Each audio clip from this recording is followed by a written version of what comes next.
Boa tarde, pessoal. Tudo bom? 25 de maio, estamos na nossa live de número, deixa eu ver que número que é hoje, acho que é 67. Hoje. Exatamente. Live de número 67. Estamos aqui firmes e fortes. E hoje, então, começa a série Música está em tudo, música está em todos, viva a música. Essa série, então, é inspirada nas conversas anteriores, nas nossas discussões aqui, e devidamente provocada pelo Edmundo Hora e também outras mensagens que eu recebi nos comentários. E a proposta de ter essa série, né, que começa hoje, de discutir a música está em tudo e está em todos, é desvendar tentar, né, juntos aqui, desvendar um pouco esse nó que é um mistério para a grande comunidade do que é que a gente faz. Eu ontem brincava de onde a gente vem, como a gente se reproduz, esse tipo de coisa. O que acontece é que nós não temos a inserção na sociedade enquanto necessários, além do entretenimento. E isso, na minha visão, é uma incompetência nossa, de não mostrarmos para a sociedade o quão laboroso é o que a gente faz. Por que a gente precisa ganhar para o que a gente faz? O quanto custa formar um músico? O que é que o músico faz, além do óbvio, né, que aparece no momento do entretenimento? Então, para começar essa conversa, e eu convido vocês, é claro, fiz um roteiro das coisas que eu gostaria de falar e de algumas preocupações que têm me ocupado nesse sentido, e queria muito... Oi, Alexandre. Queria muito que vocês participassem. Eu sei que a gente, entre optar por ter um grupo fechado e ir para um Google Meet ou Zoom, onde nós todos pudéssemos falar, e deixar essa transmissão aqui no Facebook, e qualquer pessoa pode entrar a qualquer momento, eu optei pelo número 2. Talvez no futuro, depois que acabar a Covid, e nós entrarmos no nosso novo normal, a gente possa ter um grupo permanente de discussão, um grupo que vá se reunir via um desses programas de reunião. Eu sei que muitos devem ter se perguntado já por que isso não é no Zoom ou no Meet. É simplesmente porque a gente fecha a oportunidade de novas pessoas entrarem a qualquer momento, que foi essa a proposta desde que eu comecei, que as pessoas entrassem à medida que elas pudessem, quando elas quisessem, durante essa quarentena. Então, eu vou pedir para vocês que quiserem contribuir com essa discussão, que façam uso do chat, que eu estou acompanhando, eu estou vendo e vou anotando aqui. Então, eu queria dizer que as perguntas iniciais, e eu acho que hoje é um dia de perguntas, né? Muito mais de perguntas do que de qualquer tentativa de resposta. O objetivo principal é a gente estabelecer o porquê que a comunidade, em geral, não sabe o que a gente faz, e por que esse não saber nos impede de fazer tanta coisa, nos impede de ter apoio, nos impede de nos defendermos quando somos, como recentemente tivemos a área de humanidades excluída dos projetos de iniciação científica, e não tem a menor possibilidade de eu discutir com a comunidade em geral para que nos apoiem quanto a isso. Quando as leis de incentivo são tiradas, a gente também continua, oi Rita, Edmundo, a gente continua sem acesso, sem caminho de comunicação com a sociedade, outro que não seja o entretenimento. Ué, mas isso já não é bom? Isso é maravilhoso, né? Que a gente possa tocar, tem público. Mas se nós não começarmos a nos preocupar em como é que nós vamos nos integrar com a sociedade de forma que ela possa compreender o que a gente faz e nos apoiar e lutar conosco por uma coisa que é fundamental na vida do ser humano, que é a música, nós vamos ser eternamente entretenimento. Então, as perguntas iniciais que eu me coloquei foram onde os músicos se formam? Onde se formam músicos? É para além de onde eles estudam. Como é que uma pessoa vira músico? Porque a comunidade, em geral, tem contato com o músico. Ou com o menino que estuda alguma coisa ali na esquina. Mas, assim, como é essa formação? Porque não saber como é a formação de um profissional é uma coisa comum. Só que há profissões em que isso não é questionado. E na música é questionado. Por exemplo, quantas pessoas do senso comum sabem como se forma um cirurgião dentista? A grande maioria não tem ideia. Quais são as disciplinas que um cirurgião dentista tem? O que ele tem que fazer 5 anos na faculdade de odontologia? Em que momento ele efetivamente trata o dente de uma pessoa de verdade, que não é treino? Como é que ele se habilita para isso? Quando a pessoa passa no Enem para odontologia na USP, ou em qualquer outra universidade, o senso comum não vai perguntar, mas como assim você vai para a faculdade de odontologia? Como assim? Você vai aprender a ser dentista? Mas para o músico, sim. Como assim? Mas você estuda o que lá? Você passa o dia inteiro tocando? Ora, gente, se as pessoas não têm a menor ideia do que a gente faz lá, quem é que vai explicar para elas se não é a gente? Né? Então, primeira grande pergunta, onde se formam os músicos? Depois, que diferença, qual a diferença de onde e como eles se formam para outras profissões, como essa que eu acabei de citar? O que fazem os músicos, além de tocar, cantar e reger? O que faz um músico? E aí há que se considerar todas as possibilidades de trabalho, de profissão que tem a música, sem ser tocar, cantar e reger, que é a área de performance que nos toca aqui. Como é que se escreve música? Porque a comunidade tem acesso à música interpretada, seja clássica, seja música de raiz, seja música folclórica, música tradicional. A comunidade não tem a menor ideia de como é que essa música vem à vida, como ela é transformada. A partitura é um mito, né? E a gente já sabe que a gente está muito para além de ter que ter uma partitura. A pergunta que não quer calar, tem que ter dom para ser músico? Não, o filho da minha amiga, mas ele tem o dom, é diferente. Nunca foi numa escola, mas, nossa, ele... E é uma pergunta, assim, a gente tem muita dificuldade em responder esse tipo de pergunta. Tem que saber tocar todos os instrumentos para ser regente? Quem nunca ouviu essa? Né?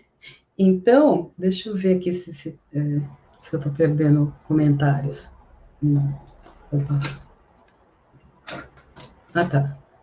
Oi, Edmundo. Então, assim, com relação à primeira pergunta, que é onde se formam os músicos, eu coloquei, bom, na iniciação, coisas para a gente pensar, como é que alguém começa a estudar música? Muito comumente, as pessoas começam a estudar música sozinhas, né? Elas se interessam pela música por alguma razão, e é muito comum que seja solicitado, né? Quando você tem a oportunidade de começar enquanto criança, é muito comum que você solicite a quem são seus pais ou responsáveis que, mãe, eu queria estudar tal coisa. Ou você tem esse contato com isso na escola, que tem lá o professor de música, ou você tem possibilidade de ter aula particular. Hoje em dia tem vários projetos sociais em que você, hoje em dia não, tem muitos. Eu comecei a estudar contrabaixo num projeto social. Cursos isolados, as escolas livres, que são muitas, e tem escolas livres excelentes, e as escolas formais, técnicas e conservatórios formais, porque dão diploma. Mas, bom, tudo isso é óbvio para a gente. Como é que a gente mostra as diferenças dessas coisas todas? Né? Por que ter aula ali com um professor que mora no bairro e dá aula ali na esquina, que pode ser um músico maravilhoso, mas ele sabe que ele precisa cobrar pouco ou ele não vai ter alunos? Por que isso é muito, muito, muito mais barato que eu comprar que eu ter o meu filho numa escola de grande porte e que dê a ele acesso a vários contatos de música, com várias coisas além de um único professor de instrumento? Por que existe tanta competição? O que é que tanto uma pessoa precisa saber para entrar num curso superior? A nossa discussão de quase todo ano na universidade, por que tem que ter prova de conhecimento específico de música? Por que a universidade não aceita? Quer dizer, hoje em dia, algumas já são obrigadas a aceitar pelo SISU o aluno que não faz prova de conhecimento musical. Qual que é o grande problema da comunidade entender a nossa dificuldade em receber uma pessoa que não tem nenhum conhecimento musical e fazê-la se formar bacharel ou licenciado em música em 4 anos? Estou pensando em coisas que são complicadas de explicar para a comunidade. Como elas são complicadas, a gente não explica. Aí a comunidade não entende. E nós estamos de um lado e a comunidade de outro. Ninguém, no momento de pandemia, ou no momento de uma situação tão complicada como a gente está hoje, vai sair em defesa dos projetos e das verbas que dão condições de trabalho para os artistas ou para os pesquisadores dentro da universidade, se você não é pesquisador de infectologia. Mas qual que é o meu ponto? Qual é a pessoa comum da comunidade que sabe o que um infectologista faz? As pessoas, tem muita gente que ouviu falar nessa especialidade agora com o Covid, né? Como não tem matérias na Veja toda semana explicando alguma diferença que exista entre músicos, entre especialidades, entre tipos de pesquisas que podem promover a música, entre tipos de ensino que podem ou não afetar a formação de um indivíduo e definir se ele vai desenvolver a capacidade dele de ser músico ou não. O quanto isso vai ou não afetar no desenvolvimento da personalidade, no desenvolvimento da capacidade desse indivíduo em construir no contexto social em que ele vive. Um músico frustrado gera muita gente infeliz. A pessoa que não pôde desenvolver o seu trabalho de música por causa de alguma dessas crenças populares de que para ser músico você precisa ter o dom, ou precisa ter tido acesso, precisa ter começado muito novinho, senão não dá mais, já é velho, certa idade já é velho para ser músico. São crenças que nossa área, de uma certa forma, colocou. Só que a gente não sai do século XIX, aí fica complicado, né, para a comunidade entender a diferença. Então, a pergunta que eu coloco: oi, Pedro, Patrícia, pessoal que está entrando, Severina, boa tarde. Então, a questão que a gente começa hoje, a sequência de... são elucubrações aqui sobre a música está em tudo, a música está em todos, é uma grande provocação, porque as pessoas não sabem onde está a música, mas elas ouvem música, elas ouvem sons o tempo inteiro. Então, o que eu quero com essa discussão? Onde eu quero chegar? Eu gostaria muito de discutir essas questões ao ponto de chegar, talvez, a uma estratégia. Alguma coisa que a gente seja capaz de fazer que possa ser desdobrada em um veículo de informação para a sociedade como um todo, que deixe claro, ou pelo menos que amplie o conhecimento que a comunidade tem sobre o bicho que a gente é. E aí é bem Globo Repórter, sabe? Onde somos, como nos formamos, como envelhecemos, como produzimos, como reproduzimos, como tudo. É claro que a gente não vai ensinar música para toda a comunidade. Bom, quem dera, mas não é o caso.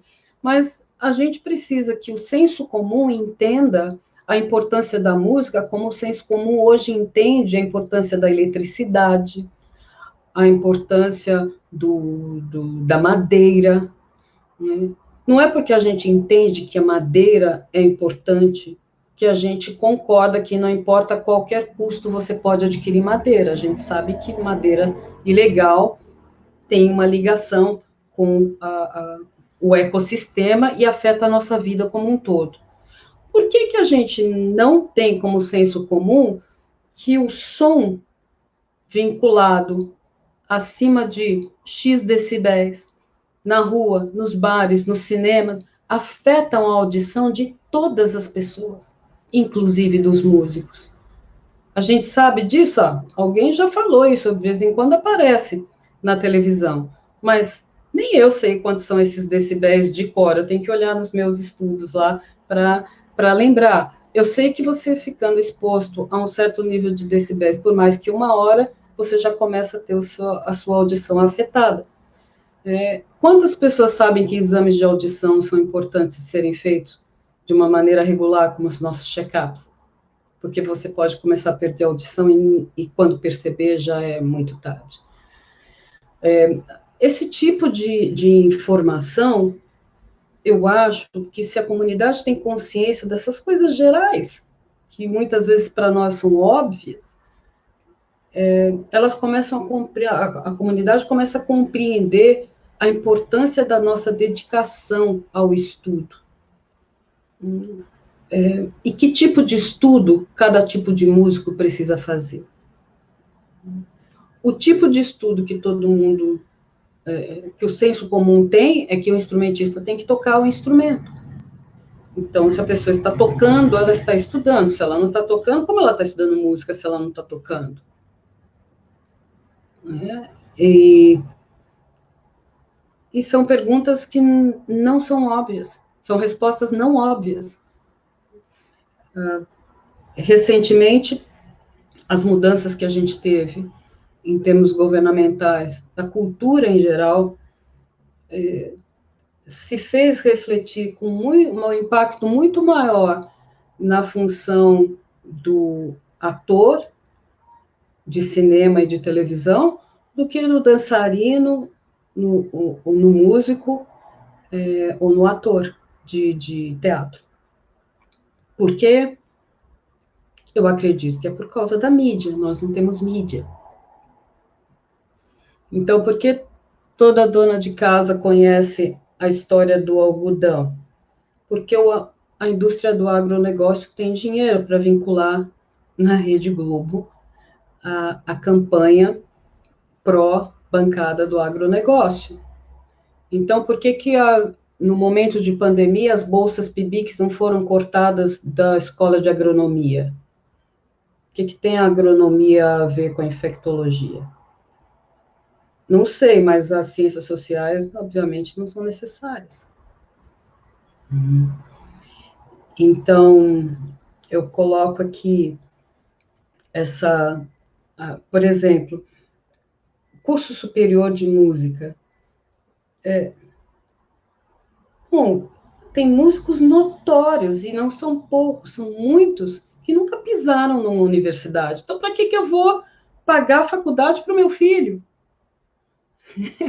Então, como é que uma pessoa no senso comum vai entender a importância de se manter as universidades para formarem músicos? E quando é que as universidades vão começar a entender que elas precisam se preocupar com isso, com a satisfação à comunidade? Não é só com projeto de extensão. Então, olha, mas porque a universidade existe, tem esse projeto aqui de iniciação musical, tem esse projeto aqui de levar música para a comunidade, tem esse projeto aqui, a live, agora é live, a live aberta, e outro fator importante, que o Fábio Oliveira tocou nesse assunto aqui na fala dele, gratuito. Essa é a palavra mais importante que se quer ouvir quando se fala em entretenimento. É gratuito. Agora, a diferença da Marília Mendonça fazer uma live gratuita, com livre acesso, e você fazer uma live gratuita na sua casa, é só a seguinte: ela está ganhando muito dinheiro para fazer a live, porque ela tem patrocinadores para que aquela live aconteça. E não é à toa, ela tem o top de views, né, top de acessos numa live. Se eu não me engano, é internacional, não é só nacional, o ranking que ela conseguiu na live dela. E eu acho que nenhum de nós aqui conseguiria esse ranking. Por quê? Porque nós não temos, vamos deixar, no mínimo, no âmbito de divulgação. Se você tem uma promoção como aquela, você pode não ter tantas likes quanto ela, mas que você teria absurdamente muito mais do que você tem, você teria. E outra, você está montando a live dentro da sua casa, com a sua energia, com o seu equipamento, que você, se você tem, você adquiriu com o seu próprio trabalho. Não sei se esse equipamento é o melhor, você não tem um técnico de áudio, um técnico de luz, um técnico de vídeo, um editor de vídeo, um produtor, uma produtora fazendo toda a divulgação, para você chegar lá e ser o artista, que é o que a gente quer. Chegar lá e tocar. Chegar lá e cantar, fazer a sua parte. Você vai falar, Sônia, é isso que eu quero. Eu não quero entrar em nenhuma questão política, né, ou em nenhum engajamento para que a sociedade me apoie. Vou gastar tempo com isso, eu vou para minha casa estudar. Bom, isso é o que a gente sempre fez. Né? Eu falo a gente, porque é isso. Como é que eu achei que eu podia ajudar a comunidade quando começou a quarentena? Começando essas lives para conversar com quem? Conversar com vocês, que são músicos como eu. Eu não pensei em criar, não passou pela minha cabeça criar qualquer coisa que aproximasse a comunidade da gente, porque não é assim que a gente pensa.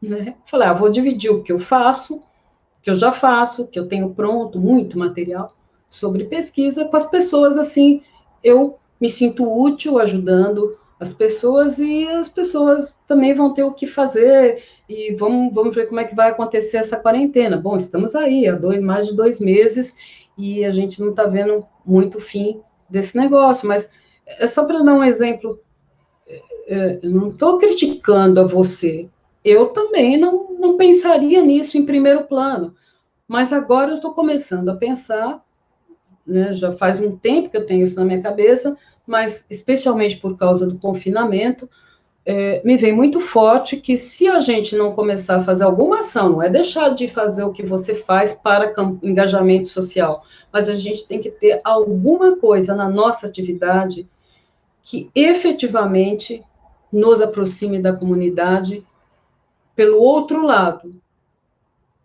Senão nós nunca, pelo outro lado, quer dizer, não só o palco, a plateia, mas que a gente traga essa proximidade, as pessoas entenderem o que a gente faz, e assim a gente poder cada vez mais fazer o que a gente quer fazer, com apoio. Apoio significa mais que lotar o teatro. Apoio, hoje em dia, significa um simples clique. Se a pessoa tiver o interesse em assistir a você, um número X de visualizações pode te gerar dinheiro em casa. O caminho do online... Nossa, gente, eu não tô... Desculpa, o negócio está desatualizado aqui, eu não estava vendo as perguntas, desculpa. Né? Oi, Pedro.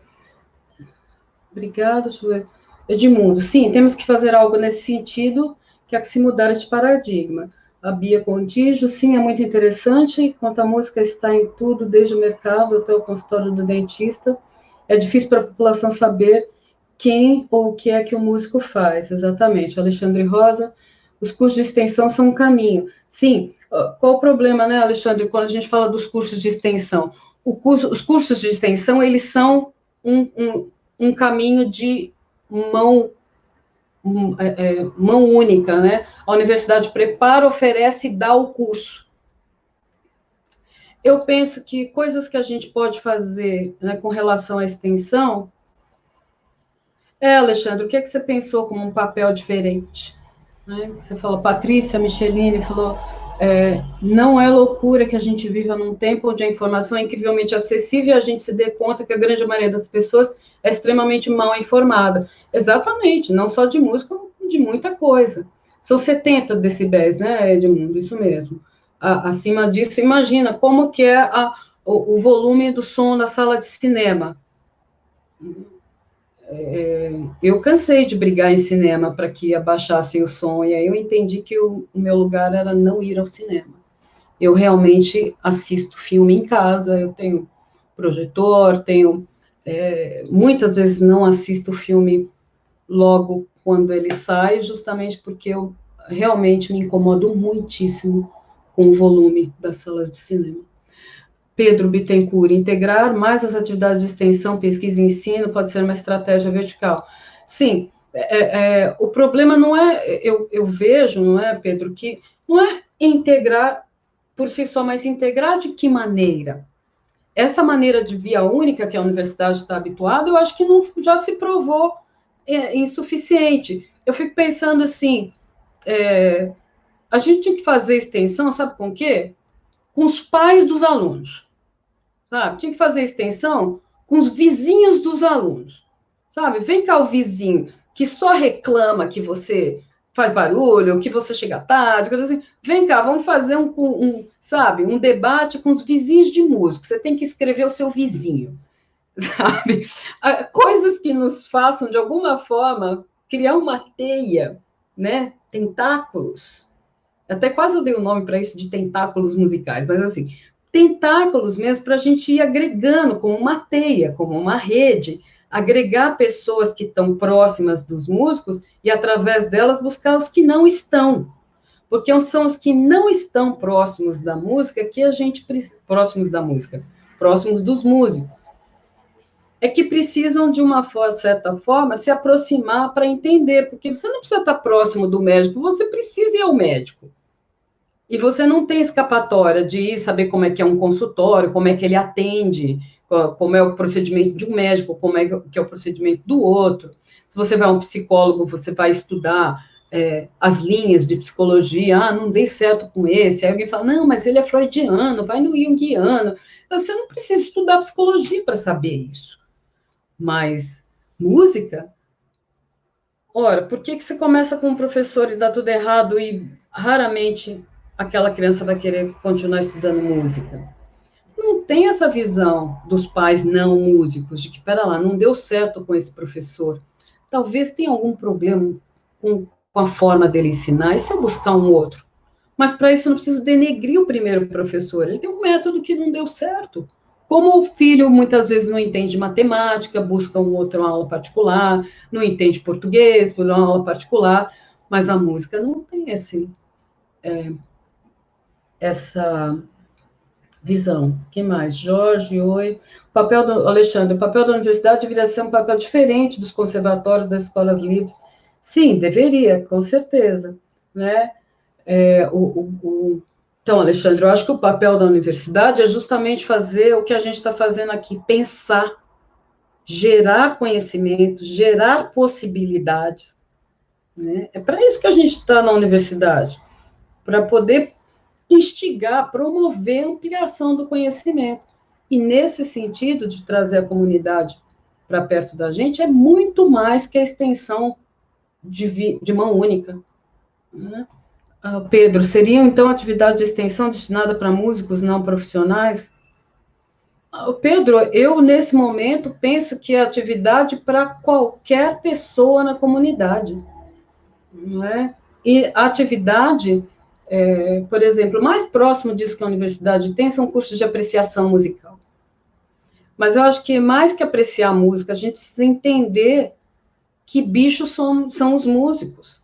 Porque a apreciação musical se foca nos melhores dos tempos, nos clássicos, clássicos populares, clássicos da música popular, clássicos da música erudita, clássicos do período clássico, clássicos do período romântico.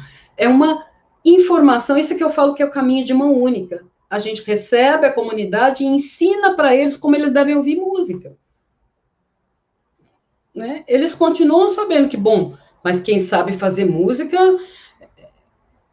Eu tenho pouca informação sobre como é que se dá um músico.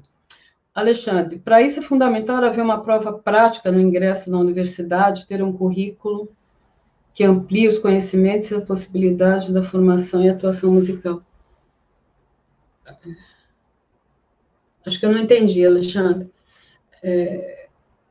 Deve ter ficado numa fala lá para trás. É fundamental haver uma prova prática para o ingresso no curso. No caso da pessoa que está entrando na universidade para ser músico, eu estou aqui muito mais preocupada nesse momento em até quando vai ter o curso para essa pessoa entrar. Porque se a gente não tiver nenhuma inserção na sociedade e que ela entenda que é importante ter cursos de arte,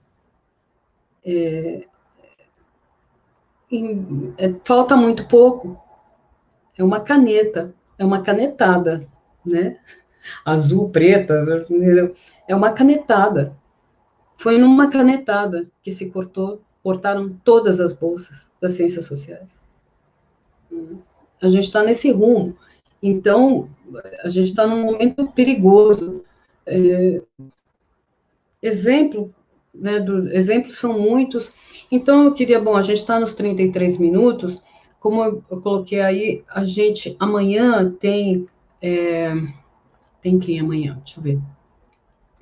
Amanhã a gente tem a Renata Amaral falando de música da tradição popular no acervo Maracá. Renata Amaral, que é contrabaixista da Barca, do Ponto BR, e é doutoranda na Unesp, nesse momento, e vai quebrar um pouco, vai falar das tradições populares, a gente não teve ninguém falando disso aqui até agora, e depois de amanhã, na quarta-feira, a gente volta a esse tópico, né?